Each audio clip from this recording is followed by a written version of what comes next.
मई साथी निहाल अहमद साहब की यौम पैदाइश के वक्त साथी निहाल अहमद साहब के किए गए कामों को याद करते हुए और शहरी मसाइल को देखते हुए एक बात की जो बहुत अहम फिक्र थी कि जो इलेक्शन पार्लियामेंट का गुजरा उसमें बड़ी तादाद में लोगों को इस बात की शिकायत रही कि हमारा नाम वोटर लिस्ट में नहीं है।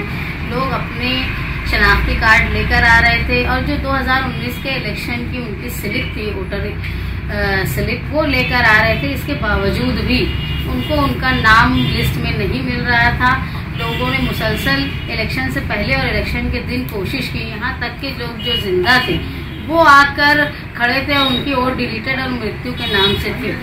इसकी वजह से एक बड़ी वोट की तादाद जो सेकुलर उम्मीदवार को मिलना चाहिए थी वो वोट अपनी वोट का हक अदा करने से महरूम रह गई। ये बहुत बड़ी फिक्र की बात है।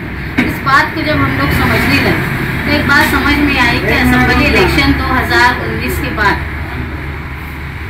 शेख आसिफ साहब ने अपने इलेक्शन हारने के बाद प्रेस कॉन्फ्रेंस ली थी और उन्होंने ये कहा था कि मैं ये महसूस कर रहा हूँ कि ये सारी वोट बोगस है और उन्होंने इस बात का दावा किया था कि मैंने 35,000 वोट को कट करने की दरख्वास्त की है और मैं वोट कट करवा रहा हूँ जो उनके मुखालिफ जो मुफ्ती इस्माइल साहब चुनकर आए हैं उनको मिली है।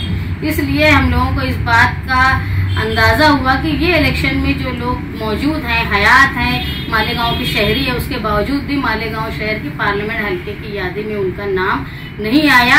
ये कहीं ना कहीं वो लोग थे जो मुफ्ती इस्माइल साहब के साथ थे और दुश्मनी में हारने वाले उम्मीदवार ने शेख आसिफ साहब ने उनका नाम कटवाया यादी से।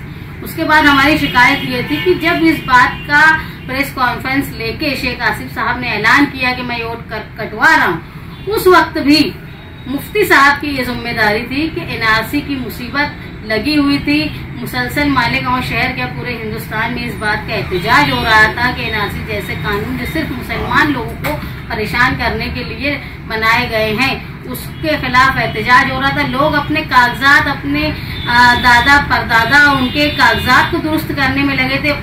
उस वक्त शेख आसिफ साहब ने लोगों की शहरियत को खत्म करने का काम किया जो उन्होंने दावा किया प्रेस कॉन्फ्रेंस लेकर।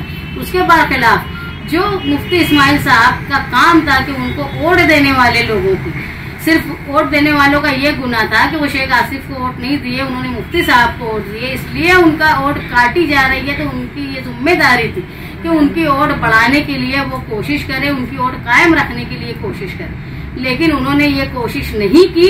ये बात हम लोग दावे से बोलते हैं। हमारे प्रेस कॉन्फ्रेंस होने के बाद मुझे ये बात की खबर आई कि मुफ्ती साहब ने ये कहा, दोनों तरफ से खबर आई कि 4 जून के बाद बताएंगे। 4 जून के तो रिजल्ट आएगा, जो होना था वो 20 मई को हो चुका। लोग अपने हक को इस्तेमाल करने से महरूम रह गए। अब 4 जून के बाद बोले कि 5 साल के बाद बोले वो बातें वापस नहीं होने वाली। अगर कहीं सेकुलर उम्मीदवार इन वोटों से हारता है, इतनी वोटों से हारता है जितनी वोट देने से लोग महरूम हो गए, तो इसके जिम्मेदार वो लोग रहेंगे जो वोट काटे और वो रहेंगे जो वोट को कायम नहीं रख पाए। मैंने एक बयान सुना कि भाई मुफ्ती साहब ने ये कहा कि मैंने 21,000 वोट बढ़वाई। एक बात ये समझ लो कि मालेगांव शहर में चाहे हमारी राब्ता ऑफिस हो, जो पहले जनता दल ऑफिस थी, उसके बाद समाजवादी की राब्ता ऑफिस, शान हिंद राब्ता ऑफिस बनी, उसके बाद दूसरी मुख्तलिफ पार्टियों के लोगों ने भी वोट बढ़ाई। सरकारी तौर पे स्कूलों में वोट बढ़ी, बीएलओ ने वोट बढ़ाई। इसके बावजूद मैं आपको एक तादाद बताऊंगी कि 2019 में जो असेंबली हल्के पार्लियामेंट की वोट थी 2,84,975 वोट, ये मालेगांव शहर के असेंबली हल्के की वोट थी जो पार्लियामेंट में टोटल वोट थी। और जो अभी 2024 में जो वोट हुई वो है 3,02,700। इसका मतलब आप ये समझ लो कि मालेगांव शहर में 17,725 वोट, मतलब 5.85 यानी 5.85% वोट बढ़ी है। और इतनी, और जो आप देखेंगे कि 2014 में वोट बढ़ने की जो 2014 में वोट बढ़ने की तादाद थी, 2014 में वोट थी हमारी 2,46,669 और वो बढ़ी 2019 के इलेक्शन में 2,84,975। इसका मतलब ये था 13.55% वोट बढ़ी थी, यानी 36,616 वोट 2014 से 2019 में बढ़ी। लेकिन यानी कितनी वोट बढ़ी? 36,000 के एवरेज से वोट बढ़ी। लेकिन अभी आप देखेंगे 2019 से 2024 में सिर्फ वोट बढ़ी 17,725। और एक बात और मैं आपको बताऊंगी, पार्लियामेंट के हल्के में 2019 में धुले पार्लियामेंट हल्के में वोट थी 17,87,801, जो 2024 में हुई 20,22,061 वोट। यानी इसका मतलब है कि 2,34,660 वोट 11.58% वोट बढ़ी। अगर यही जो वोट बढ़ी है पार्लियामेंट्री हल्के में, अगर आप उसमें 2,34,260 वोट में से मालेगांव में जो वोट बढ़ी है 17,725 ये निकाल देंगे, ये निकाल देने के बाद 5 कॉन्स्टिट्यूएंसी से उसको तकसीम करेंगे तो हर कॉन्स्टिट्यूएंसी में 2019 से 2024 के बीच में वोट बढ़ने की तादाद है 43,307। यानी मालेगांव में सिर्फ 17,725 वोट बढ़ी और बाकी सारी 5 कॉन्स्टिट्यूएंसी में एवरेज ये रहा कि 43,307 वोट बढ़ी। जबकि एक प्रोपेगेंडा करती है बीजेपी कि मुसलमानों की औलाद ज्यादा होती है, मुसलमान ज्यादा बच्चे पैदा करता है, लेकिन आप ये रेशो अगर देखेंगे तो मालेगांव की वोट बढ़ने की तादाद बहुत कम थी। इसका मतलब ये है कि जो पुरानी नए वोट तो बढ़ गई, जो वोट नए वोटर थे वो बढ़ गए, लेकिन जो पुराने 35-36 हजार वोटर थे उनकी वोट कट हुई। इसका सबसे बड़ा सबूत है ये जो मैं आपको इस तरह का डाटा बता रही हूँ हमारे ऑफिस से। हमारे पास भी डाटा है कि हमने 5 से 7 हजार वोट बढ़ाई। 5,000 वोट का हमारे पास डाटा है जिसमें हम लोगों के नाम, लोगों के एड्रेस और लोगों के आधार कार्ड के नंबर के साथ आप लोगों को बता सकते हैं। अगर कोई जानना चाहता हो तो हम डेटा के साथ बताएंगे।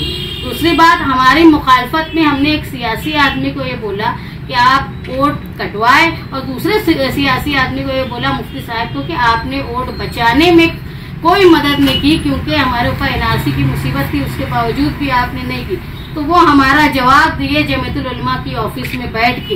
इस बात का मुझे और शहरियान को, हमारी पार्टी को बहुत दुख है कि सियासी बात का जवाब वो जमीयतुल उलमा की ऑफिस में बैठ के देते हैं।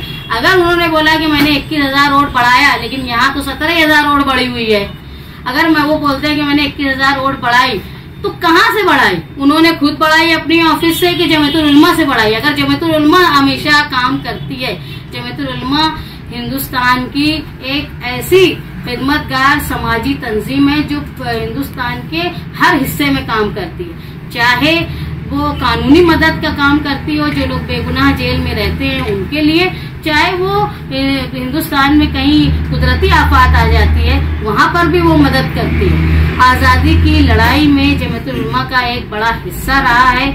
यहाँ तक के मेरे दादा यानी साथी निहाल अहमद साहब के वालिद मौलवी मोहम्मद उस्मान जमीयतुल उलमा आजादी से पहले 1937 में वो जमीयतुल उलमा महाराष्ट्र के सदर रहे। उस वक्त महाराष्ट्र नहीं था, उस वक्त बॉम्बे स्टेट थी।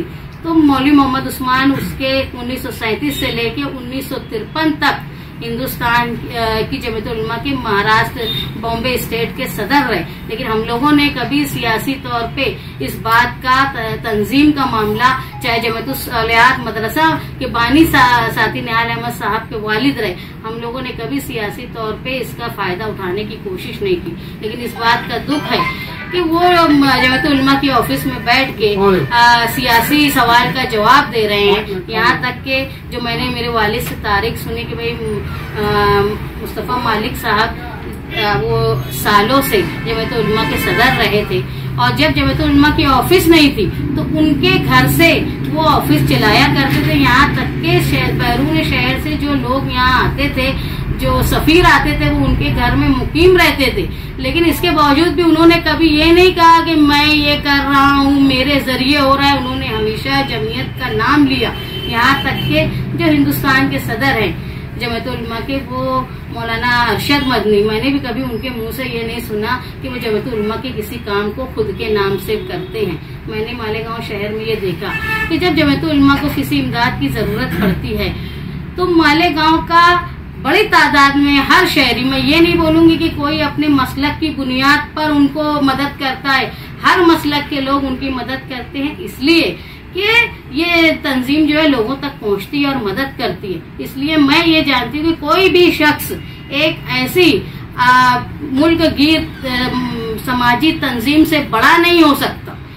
मैं इस बात की नाराजगी जाहिर करती हूँ और मैं अपील करती हूँ कि भाई आप अपने सियासी फायदे के लिए एक पुरानी तारीखी जंग आजादी में हिस्सा लेने वाली तंजीम का इस्तेमाल न करें, वरना लोगों के दिल में गलतफहमियां पैदा होगी और ऐसा ना हो कि लोग एक सियासी स्टेज उनको समझने लगे। बहुत जरूरी है न सिर्फ जमात उलमा के लिए बल्कि जो लोग मालेगांव के शहरी हैं उनके लिए भी बहुत जरूरी है कि वो जो है वो जमात उलमा और सियासी काम को अलग अलग रखे। मैंने कुछ लोगों से मालूमात ली थी, भाई जमात उलमा का एक उनके कॉन्स्टिट्यूशन में ये बात थी कि जमात उलमा जो है वो किसी सियासी नजरियात के पार्टी के साथ नहीं रहेगी, भले ही उनके यहाँ कोई अगर उनका जुड़ा हुआ फर्द है वो किसी भी सियासी पार्टी के साथ रह सकता है। लेकिन बहुत दुख की बात है कि मालेगांव शहर में सियासी बातें जमात उलमा की ऑफिस से हो रही है, जिसकी फिक्र हमको ही नहीं बल्कि मालेगांव शहर के शहरियान को भी है कि इतनी बड़ी तंजीम का इस्तेमाल सियासी फायदे के लिए हो रहा है। मेरी दरख्वास्त है कि जो तकद्दुस है, जो हुर्मत है एक जमात की, उसको कायम रखा जाए। और दूसरी बात जो हम लोगों ने ऐलान किया था कि वोट को बढ़ाने का काम 25 मई से शुरू हो रहा है। आज अल्हम्दुलिल्लाह हमारी राब्ता ऑफिस पे बड़ी तादाद में लोग वोट की बढ़ाने के लिए यहाँ आए, हमारे लिए बहुत खुशी की बात है। लेकिन हमारी नाराजगी आज भी इस बात पर है कि जो 35,000 वोट काटने का दावा शेख आसिफ साहब ने किया था वो इस वोटर लिस्ट में तादाद आने के बाद यकीनी साबित हुआ कि हाँ ऐसा हुआ है, क्योंकि दूसरी कॉन्स्टिट्यूएंसी में 45,000 की एवरेज से वोट बढ़ी है और मालेगांव शहर में सिर्फ 17,000 की एवरेज से बढ़ी है। जबकि जो बोलते हैं हमने 21,000 वोट बढ़ाई, उनके बाद मैं कागज के जरिए, आप भी सरकारी रिकॉर्ड के जरिए बता सकते हैं कि वोट कितनी बढ़ी और बोलने की मुबालगा आराई कितनी थी। मेरी ये बात की फिक्र की बात है कि अगर कोई सेकुलर आदमी, कोई सेकुलर उम्मीदवार इस इतनी वोट से हारता है जितनी वोट कम हुई है, तो इसका जिम्मेदार कहीं न कहीं ये दोनों सियासी लोग रहेंगे जिन्होंने वोट काटने और वोट कटवाने में रोकने के लिए नाकाम रहे। ये दोनों लोग रहेंगे। आपके लिए या फिर एमएलए को जवाब देने के लिए जमात उलमा एक ऐसी समाजी तंजीम है कि जिसके बारे में मालेगांव क्या पूरे हिंदुस्तान में कोई इसके खिलाफ में बोल नहीं सकता। मैं बता रही हूँ कि मेरे दादा उस वक्त जमात उलमा के महाराष्ट्र बॉम्बे स्टेट के सदर रहे जब मालेगांव में जमात उलमा आई नहीं थी। ये ताल्लुक रहा है इन्हें आजादी के मतवालों का और जो मजहबी लोग थे। मेरी बस दुख की बात यह है कि सियासी मामला से जमीयत को दूर रखना चाहिए। हर किसी की जमीयत से मोहब्बत है, आज हमारी भी मोहब्बत है, मालेगांव के शहरियों की भी मोहब्बत है, इसलिए उसका तकद्दुस और उसकी हुर्मत कायम रहेगी। जमीयत को बोली थी कि कॉन्स्टिट्यूशन में उनका है, बदल देना चाहिए, ये उनका इंडिविजुअल मामला। देखो उनके कॉन्स्टिट्यूशन में ये है कि जमीयत का खुद का कोई सियासी पार्टी के लिए प्रचार का काम नहीं रहेगा, भले ही उसमें काम करने वाले या अहदेदार वो किसी भी पार्टी के साथ है, तो उनका सदर रहना और जमीयत का सदर रहना और एमएलए रहना ये कोई गलत बात नहीं। आप कैसे देखते हैं? आपकी प्रेस कॉन्फ्रेंस का जवाब क्या एक शहरी एमएलए ने दिया या जमीयत के सदर ने दिया? नहीं, हमने शहरी एमएलए से सवाल किया था, वो जो सियासी आदमी हमने उससे सवाल किया था और हम यही उम्मीद कर रहे थे कि वो जवाब देंगे। आप उनसे पूछो कि आपने किस हक से, किस हैसियत से जवाब दिया। जिस वक्त ये वोट काटी गई थी शेख साहब ने बताया कि आपने चेक नहीं वोट करवाई, उस वक्त तो आप लोग मुफ्ती साहब के साथ थे, बिल्कुल थे। हाँ, तो इसका जवाब हम लोगों ने पहले भी दिया कि जिस वक्त हम प्रेस कॉन्फ्रेंस हुई उसके बाद हम लोगों ने, यानी वो ऐसा कह रहे हैं कि मैं उनको लेकर गया था या ये उनको लेकर गए थे, लेकिन वहाँ पे इस बात का गौर करवाया गया था कि वोट कट हो रही। उसके बाद मुसलसल हम लोगों ने शहरियान को जगाने की कोशिश की कि अपनी वोट को आप चेक करो। हमारे यहाँ वोटर लिस्ट रखी हुई थी, हमने ऐलान करवाया कि आप आओ चेक करो और लोग काफी तादाद में आए, जिन्होंने नहीं कहा, लोगों को ये लगता था कि पिछले कई इलेक्शन में हमारी वोट आ रही तो नहीं कटेगी, ये लोगों में रहा, लेकिन हम लोगों को जागरूक करते रहे।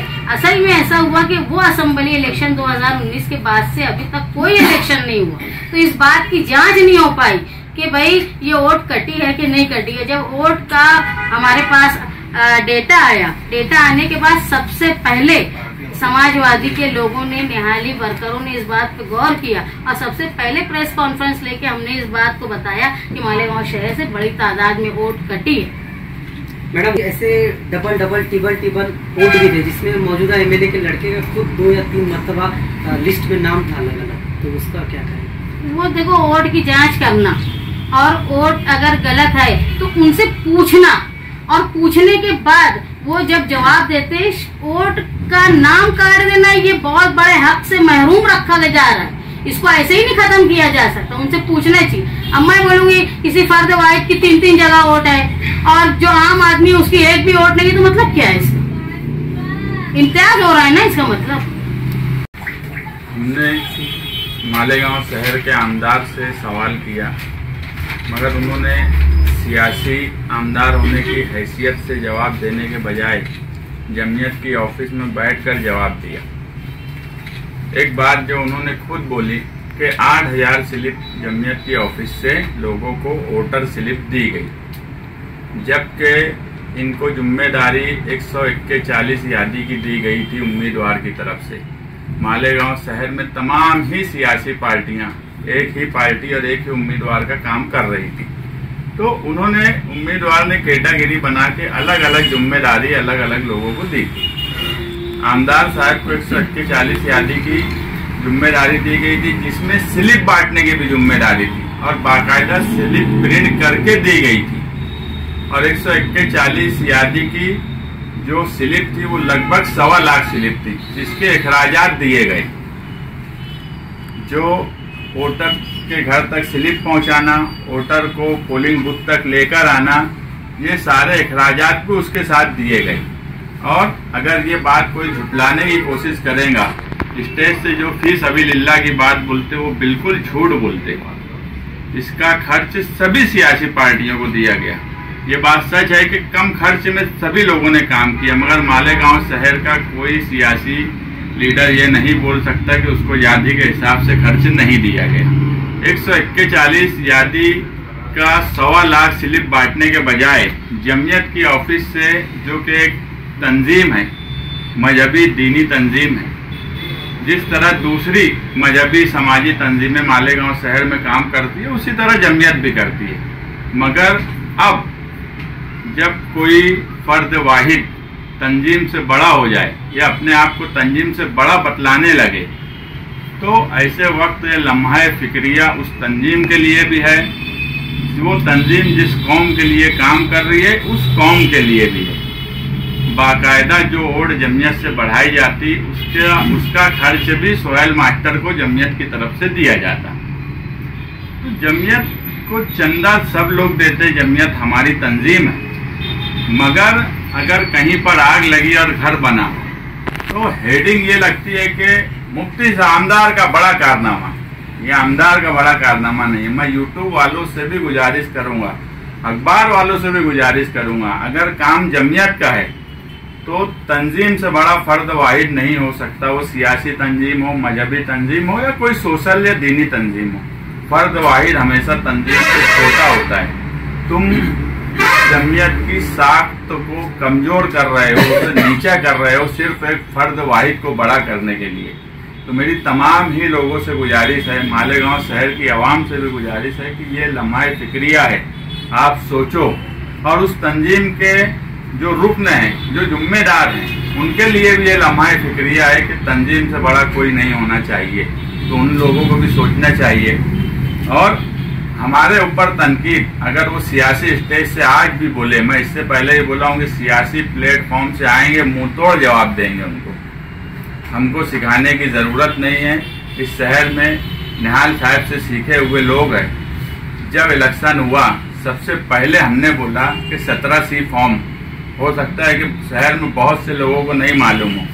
मुझे कृष्ण अल्लावरू का फ़ोन आया दिल्ली से, जो कांग्रेस के यूथ के सेक्रेटरी और इंचार्ज है। वो मेरी वीडियो किसी तरह देखे होंगे, तो वो बोले कि यार तुमको ये कैसे समझा कि वोट बढ़ेंगी, और क्योंकि मैं उस प्रेस में ये बोला था कि अभी जो परसेंटेज डिक्लेयर हुआ इससे वोट बढ़ेंगी और 17C फॉर्म जो है वो कलेक्ट करना चाहिए।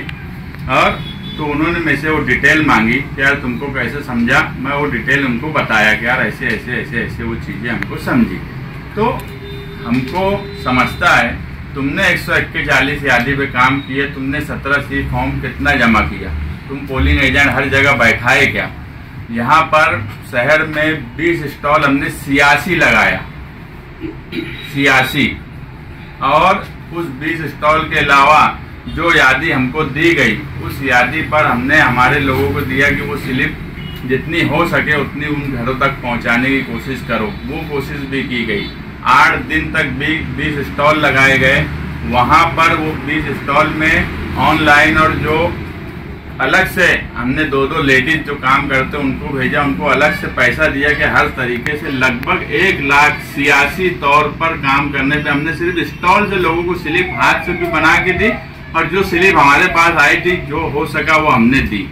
तो हमको जो काम दिया गया था जितनी स्लिप बांटने का, हमने उससे डबल स्लिप बांटने का काम किए।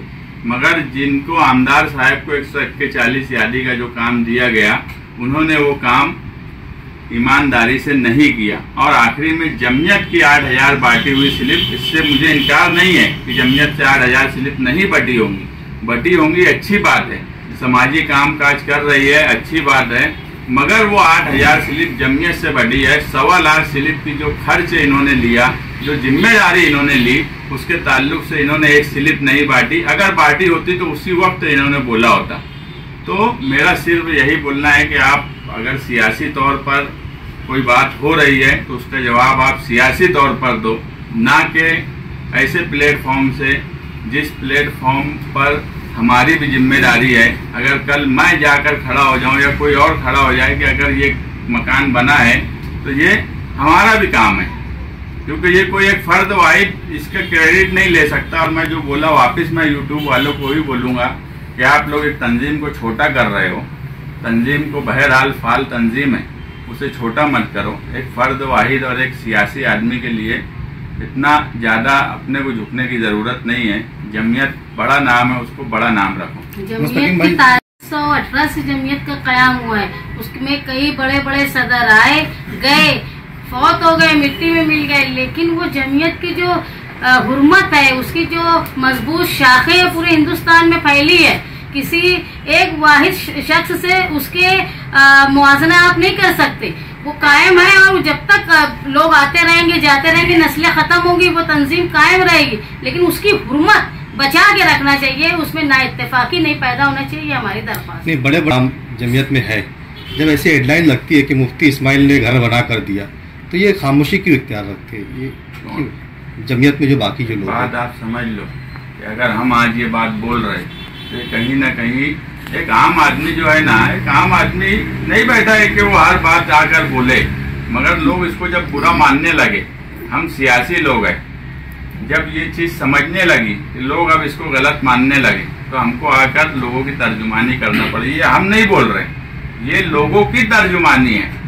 लोग जब हेडिंग देख रहे हैं आपकी यूट्यूब की, तो अगर मैं कहीं बैठा हूँ तो मुझे कल के कोई साबान नगर का जो वाकया था, मुझे एक शादी में 4 लोग बताए कि यार ये क्या है, हेडिंग पर बताए यार ये क्या है।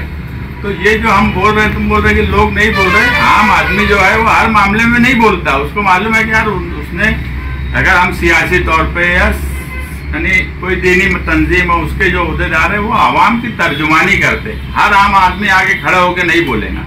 अगर मैं यहाँ से जो बात बोल रहा हूँ ये आम लोगों की तर्जुमानी है, ये हमारी बात नहीं है। नहीं, जमयत में जो बाकी की जिम्मेदार है, क्या उनकी जिम्मेदारी नहीं है कि इस तरीके की हेडलाइंस लगना के जमयत के काम को एक एमएलए का काम बताना? मैं तो एक बात क्या बोला कि ये लम्हा फिक्रिया सिर्फ मालेगांव के आम लोगों के लिए नहीं है, ये जमयत के जिम्मेदारान के लिए भी है कि एक बड़ी तंजीम को छोटा किया जा रहा है और एक फर्द वाहिद को बड़ा किया जा रहा है। और तंजीम से बड़ा कोई फर्द वाहिद नहीं हो सकता, वो भले ही कितना भी बड़ा अपने आप को रुस्तम समझता हो, वो उसकी खुद की सोच हो सकती, मगर तंजीम से बड़ा कोई नहीं हो सकता।